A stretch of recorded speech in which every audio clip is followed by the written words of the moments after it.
स्कूली छात्रों की 10वीं तथा 12वीं कक्षा की बोर्ड की परीक्षाएं प्रारंभ हो चुकी हैं। यही वह समय होता है जब छात्रों की साल भर की पढ़ाई का मूल्यांकन होना होता है।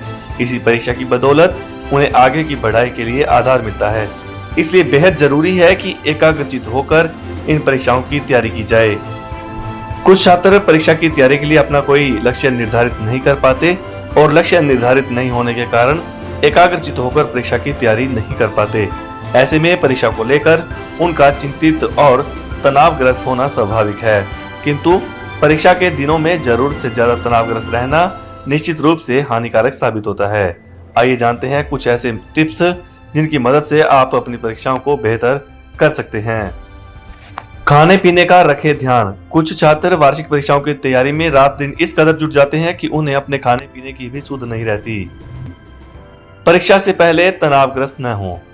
कहने का तात्पर्य यह है कि परीक्षा के दिनों में खूब मन लगाकर पढ़ाई करना और कड़ी मेहनत करना तो जरूरी है ही, लेकिन पढ़ाई के साथ साथ अपने स्वास्थ्य का ध्यान रखना भी बेहद जरूरी है। अभिभावकों का मोरल सपोर्ट अति जरूरी। घर का वातावरण तथा अभिभावकों की सजगता भी वार्षिक परीक्षाओं में छात्रों की सफलता असफलता का निर्धारण करने में अहम भूमिका निभाती है। परीक्षा की तैयारी के दिनों में छात्र को सर्वाधिक जरूरत होती है अपने अभिभावकों के मोरल सपोर्ट की। अभिभावकों को चाहिए कि वे बच्चों को उचित मार्गदर्शन, सकारात्मक सहयोग और अपेक्षित समय देते हुए प्रोत्साहन भरे दृष्टिकोण से उनका मनोबल बढ़ाएं। पढ़ाई के बीच बीच में 5-10 मिनट करें जरूर आराम।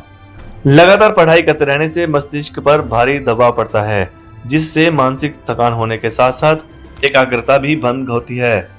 इसीलिए कई घंटों तक निरंतर अध्ययन करने के बजाय बीच बीच में 5-10 मिनट आराम करें और भले ही दिन भर में थोड़े समय के लिए ही सही मनोरंजन, खेलकूद इत्यादि गतिविधियों में अवश्य हिस्सा लें। अंकों में इसीलिए पिछड़ जाते हैं कुछ छात्र। दरअसल कुछ छात्र ऐसे होते हैं जो पूरे साल का समय तो मौज मस्ती में ही गुजार देते हैं और जब परीक्षाएं नजदीक आती हैं तो परीक्षाओं का हवा बनाकर घबराने लगते हैं। समय सारिणी बनाकर नियमित अध्ययन न करना भी छात्रों के तनावग्रस्त होने का प्रमुख कारण होता है। वैसे प्राय वही छात्र परीक्षाओं को हवा मानते हैं जो साल भर तो मौज मस्ती करते घूमते फिरते हैं और परीक्षाओं के ऐन मौके पर उन्हें किताबों की सुध नहीं आती। केवल मनपसंद विषय को ही वरीयता न दें। यदि आप समय सारिणी बनाकर अध्ययन मनन करें तो कठिन से कठिन हर विषय भी आपको आसानी से समझ में आ सकता है, लेकिन समय सारिणी बनाते समय केवल अपने मनपसंद विषय को ही वरीयता न दें, बल्कि सभी विषयों पर बराबर ध्यान देने का प्रयास करें। बल्कि जिस विषय में आप स्वयं को कमजोर पाते हैं उस पर कुछ ज्यादा ध्यान केंद्रित करने का प्रयास करें। जो भी कुछ पढ़ें या याद करें उस पर पूरा ध्यान केंद्रित करते हुए उसे दोहराते रहें ताकि वह लंबे समय तक याद रहे। प्रत्येक विषय के संक्षिप्त नोट्स अवश्य बनाएं, जिससे परीक्षा की तैयारी में बहुत मदद मिलती है।